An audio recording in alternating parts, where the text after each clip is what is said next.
Welcome to episode 7 of the Book Writing Journal.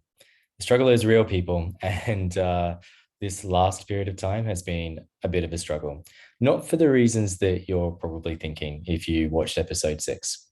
So, since the last time I checked in, much has changed, not much has changed. I feel like I've got a bit of duality going on there. A lot has changed and a lot hasn't changed. So, you know that I separated from my partner, and this period of time has been reflective.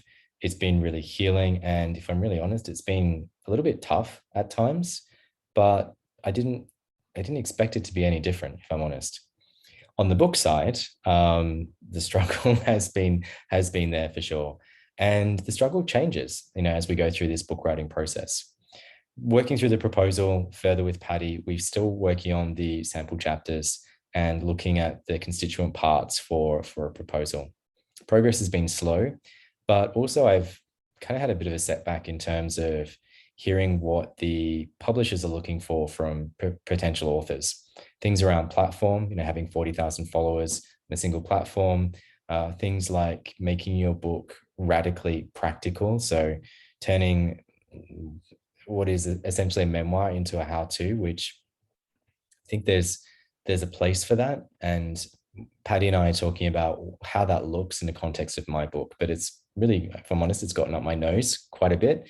And I was reminded of my own terms for writing this by another budding author, Dr. Erin Baker, who posted something the other day. It was very inspiring, which said that if I'm to fail, I will fail on my own terms. I'll fail because the book isn't good. I'll fail because it wasn't an inspiring story. But I'm not about to allow myself to fail because I didn't have a platform of 40,000 or because my book wasn't a how-to, because that's not the purpose of my book.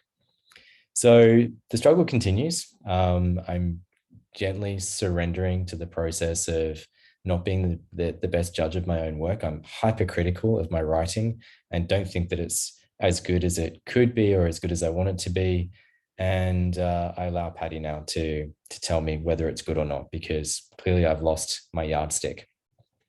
The other thing that's happening, which is more exciting than the struggle on the book, is that I will be leaving on Thursday to go to northern Spain to fulfill a long-held dream of walking a part of the Camino. I say a part because I don't have 35 days of time that available at the moment to dedicate to the beginning and the end of the journey.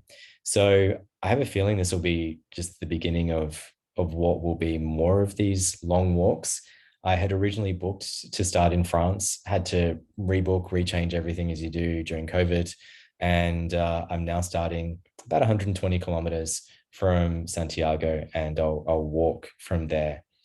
And, I had no expectations of what this journey is going to be about. I was thinking about when did I really become inspired by journeys like this? And it's other authors like Ewan McGregor and The Long Way Around, which he did with Charlie Borman. It's also The Alchemist, which was a huge inspiration for me as a young person. And the idea that you would go somewhere and just be in that space, be open to the universe. So apart from booking accommodation along the way and a flight in and a flight out, I'm taking a backpack, a notepad, my phone, which I'm going to have mostly disconnected from the outside world, and I'm just going to be in that space.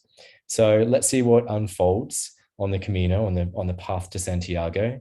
And yeah, looking forward to surrendering beyond this phase of struggle to really nail this book proposal so that it is a fantastic story for all of you to read.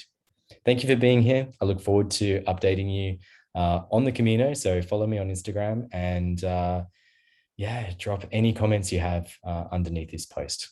Can't wait to hear from you, and see you next time in episode 8 of the Book Writing Journal.